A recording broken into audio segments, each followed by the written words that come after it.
Assalamualaikum warahmatullahi wabarakatuh. Halo semuanya, kami dari kelompok 1 yang beranggotakan dengan saya sendiri, Zelvia Yunika Purba, dan dua rekan saya yaitu Yuni Putri dan Anissa Zelvia Saputri.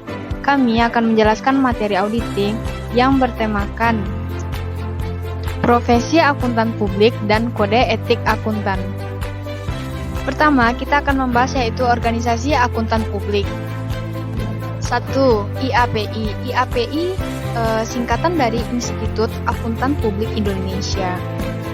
IAPI didirikan pada tanggal 24 Mei 2007 melalui Rapat Umum Anggota Luar Biasa IAI Kompartemen Akuntan Publik.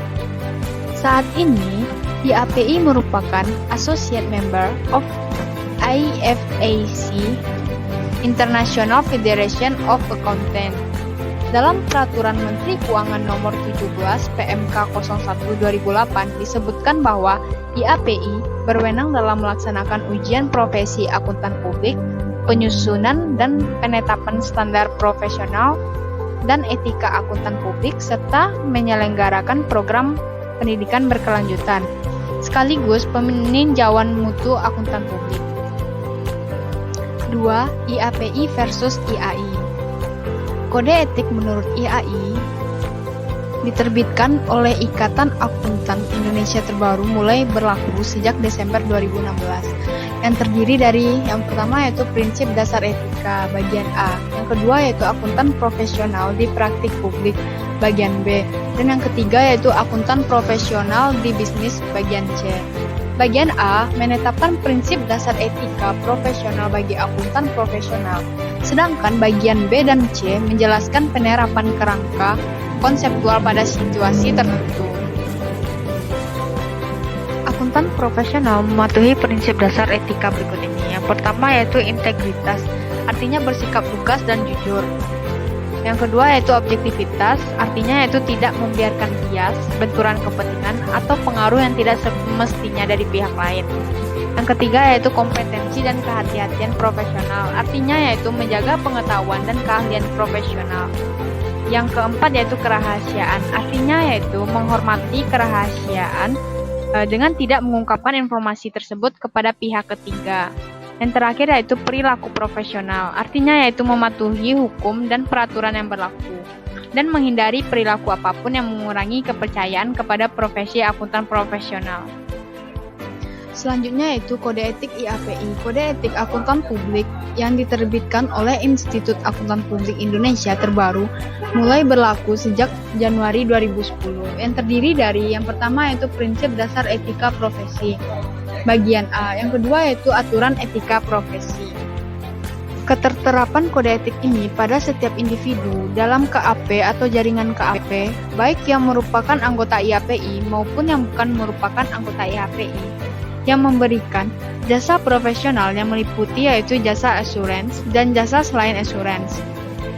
Bagi anggota IAPI yang tidak berada dalam KAP atau jaringan KAP harus mematuhi dan menerapkan prinsip dasar etika profesi sebagai berikut, yaitu yang pertama integritas, yang kedua yaitu objektif, yang ketiga yaitu kompetensi dan kehati-hatian, yang keempat yaitu kerahasiaan. Selanjutnya yaitu P2PK, singkatan dari Pusat Pembinaan Profesi Keuangan. Mempunyai tugas mengoordinasikan dan melaksanakan penyiapan rumusan kebijakan pembinaan, pengembangan dan pengawasan, dan pelayanan informasi atas profesi keuangan, yaitu akuntan, akuntan publik, teknisi akuntansi, penilai, penilai publik, aktuaris, dan profesi keuangan lainnya. Dalam melaksanakan tugasnya, PPPK berada di bawah dan bertanggung jawab kepada Menteri Keuangan melalui Sekretaris Jenderal. Yang terakhir yaitu KAP versus KJA.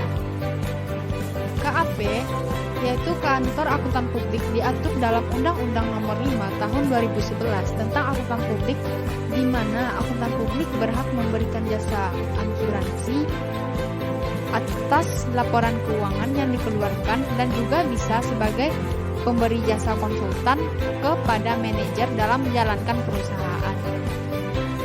Sedangkan KJA Berbeda dengan kantor akuntan publik atau KAP atau kantor konsultan pajak. Kantor jasa akuntan ini belum familiar. Hal ini bisa dimaklumi relatif baru. Keberadaan KJA dipayungi oleh Peraturan Menteri Keuangan Nomor 216 PMK 01 2017. Berdasarkan peraturan tersebut, KJA diberi mandat untuk dapat memberikan jasa akuntansi, jasa manajemen, jasa perpajakan, dan jasa sistem informasi. Namun, KJA tidak boleh memberikan jasa asuransi atau jasa audit seperti yang dimaksud dalam pasal 3 ayat 1 Undang-Undang Nomor 5 Tahun 2011 tentang akuntan publik. Jasa asuransi ini merupakan jasa yang diberikan akuntan publik atau KAP. Selanjutnya, yaitu tentang profesi, etika profesi, dan sertifikat akuntan publik. Yang pertama, yaitu peraturan terkait profesi akuntan publik PMK 25, PMK 01 2014 tentang akuntan beregistrasi negara lahir sebagai legal backup profesi akuntan profesional sekaligus jadi panduan tata kelolanya. Yang kedua, sertifikat akuntan publik berdasarkan IAPI. Sertifikat publik accounting atau disingkat dengan CPA ditujukan untuk profesi akuntan publik. Di Indonesia, lembaga yang berhak mengeluarkan sertifikat CPA adalah Institut Akuntan Publik Indonesia atau disingkat dengan IAPI. Sesuai dengan Undang-Undang Nomor 5 Tahun 2011 tentang akuntan publik, pelaksanaannya diatur melalui Keputusan Menteri Keuangan Nomor 17 PMK 01 2004. Kedua, kita bahas tentang ketentuan IAPI. Menurut Undang-Undang Sebenarnya IAPI merupakan fee yang diterima akuntan publik dalam melaksanakan jasa audit. Besarnya fee audit tergantung pada risiko penugasan, kompleksitas jasa yang diberikan, dan keahlian yang diperlukan untuk melaksanakan jasa tersebut, struktur biaya KAP yang bersangkutan. Pada tanggal 2 Juni 2008, Ketua Umum Institut Akuntan Publik Indonesia atau disingkat IAPI. Selanjutnya, standar profesional akuntan publik dan internasional standar on audit. Yang pertama yaitu standar profesional akuntan publik. Standar profesional akuntan publik terdiri dari 6 standar. Yang pertama yaitu standar audit. Yang kedua, standar investasi. Yang ketiga, standar jasa akuntansi dan review. Yang keempat, standar jasa konsultasi. Yang kelima, standar pengembalian mutu. Dan yang keenam, aturan etika kompartemen. Kelima, standar yang terakhir merupakan standar teknis yang ditentukan oleh Dewan Standar Profesional Akuntan Publik, sedangkan aturan etika kompartemen diterbitkan oleh Departemen Akuntan Publik. Keenam standar profesional ini menjadi metodologi dasar yang diajarkan akuntan publik bagi masyarakat. Selanjutnya kita bahas satu persatu standar yang sekarang pertama yaitu standar audit. Standar audit merupakan panduan audit atas laporan keuangan historis yang terdiri dari 10 standar dan dirinci dalam bentuk pernyataan standar audit atau PSA termasuk interprestasi pernyataan standar audit atau IPSA. Standar ini bersifat mengikat bagi anggota Ikatan Akuntansi Indonesia yang berpraktik sebagai akuntan publik, sehingga pelaksanaan bersifat wajib. Yang kedua, standar atestasi. Standar ini memberikan rangkaian untuk fungsi atestasi bagi jasa akuntan publik yang mencakup tingkat keyakinan tertinggi yang diberikan dalam jasa audit atas laporan keuangan historis, pemeriksaan atas laporan keuangan prospektif, serta tipe peringkatan atestasi lain yang memberikan keyakinan yang lebih rendah. Standar atestasi terdiri dari 11 standar dan dirinci dalam bentuk pernyataan standar atestasi atau PSA, PSAT, termasuk interprestasi pernyataan standar atestasi atau IPSAT. Standar ini mengikat akuntan publik yang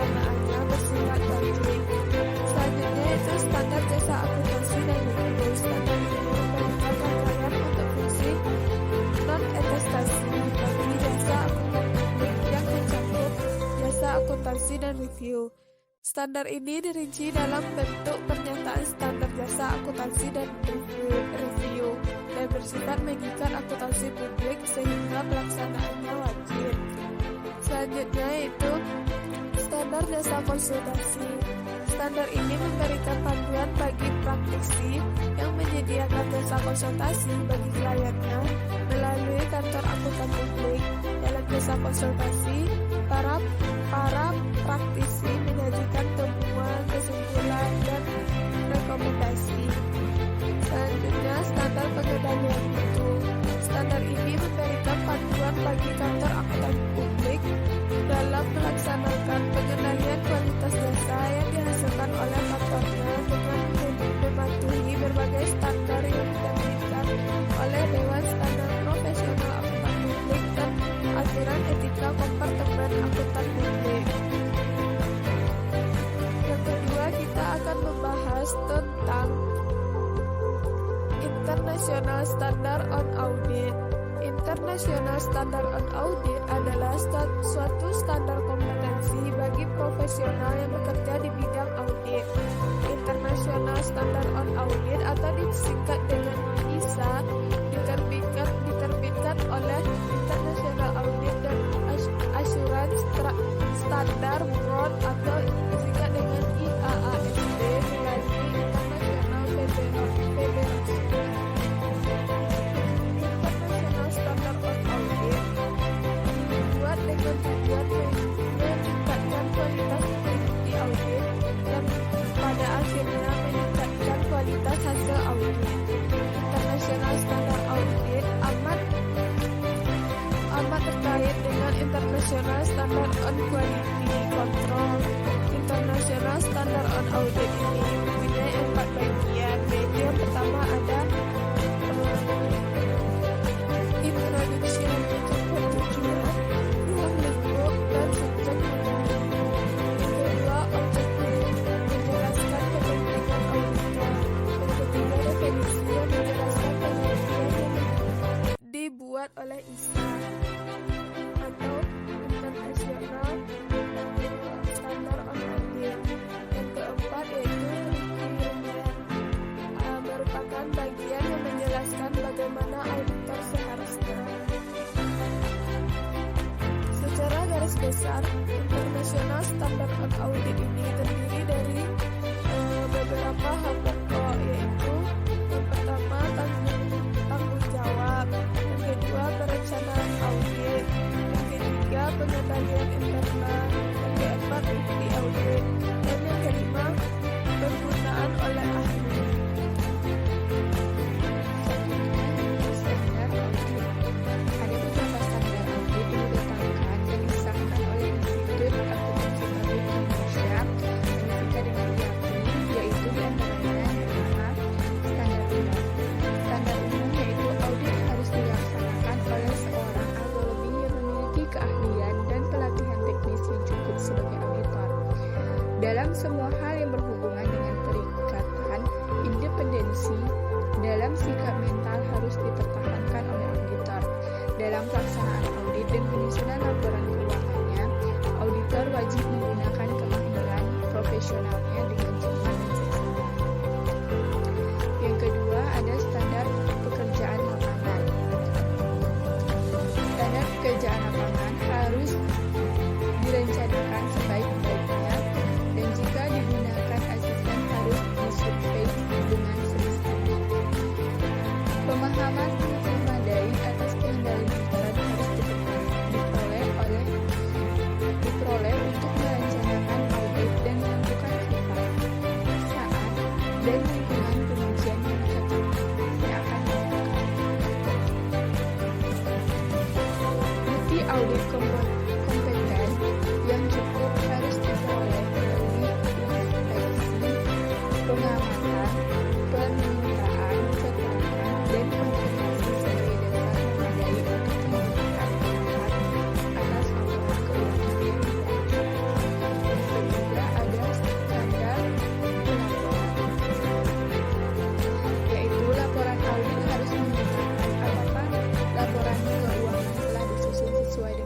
prinsip akuntansi yang berlaku umum di Indonesia. Selanjutnya, laporan ke audit harus menunjukkan atau menyatakan jika ada ketidakkonsistenan penerapan prinsip akuntansi dalam penyusunan laporan keuangan periode berjalan dibandingkan dengan penetapan prinsip akuntansi tersebut pada periode sebelumnya.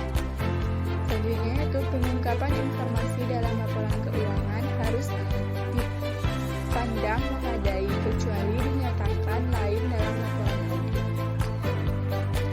Selanjutnya, laporan audit harus memuat suatu pernyataan pendapat mengenai laporan keuangan secara keseluruhan atau suatu assersi bahwa pernyataan demikian tidak dapat diberikan. Jika pendapat secara keseluruhan tidak dapat diberikan, maka alasannya harus dinyatakan dalam hal nama auditor dikaitkan dengan laporan keuangan.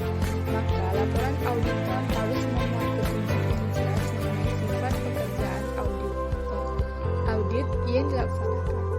Jika ada dan tidak tanggung jawab yang dipikul oleh audit.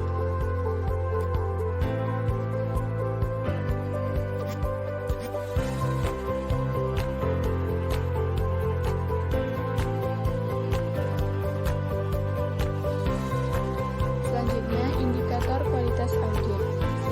Indikator kualitas audit pada level KAP yang mencakup perikatan audit atas laporan keuangan yang dilakukan oleh akuntan audit adalah sebagai berikut. Yang pertama, kompetensi auditor. Kedua, etika dan independensi auditor. Tiga, penggunaan waktu personil fungsi perikatan. Empat, pengendalian mutu perikatan. Lima, hasil review mutu atau inspeksi pihak eksternal dan internal. Enam, rentang kendali perikatan. Tujuh, organisasi dan tata kelola audit. 8, kebijakan imbalan jasa. Menurut Newton, indikator yang digunakan untuk mengukur kualitas audit adalah yang pertama, deteksi salah saji.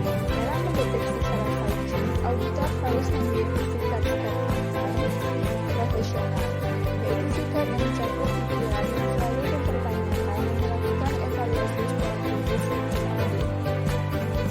Yang kedua, kesesuaian dengan standar umum yang berlaku.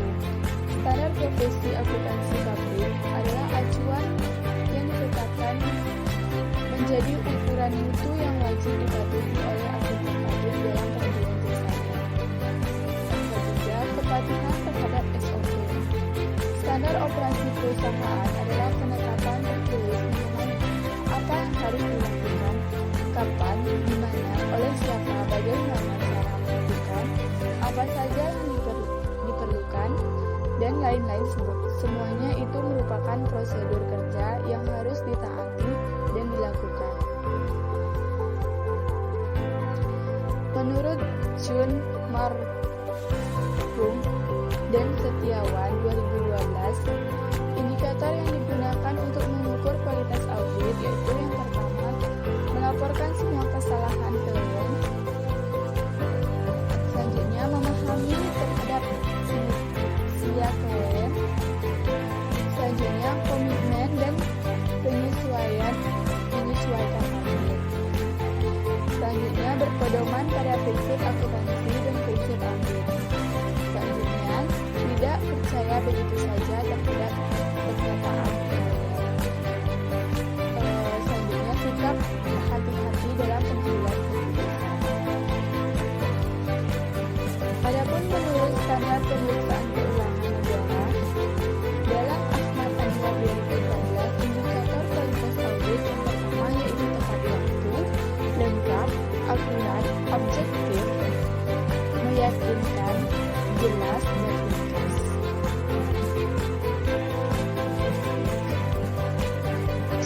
Sekian video dari kami, semoga bermanfaat. Assalamualaikum warahmatullahi wabarakatuh.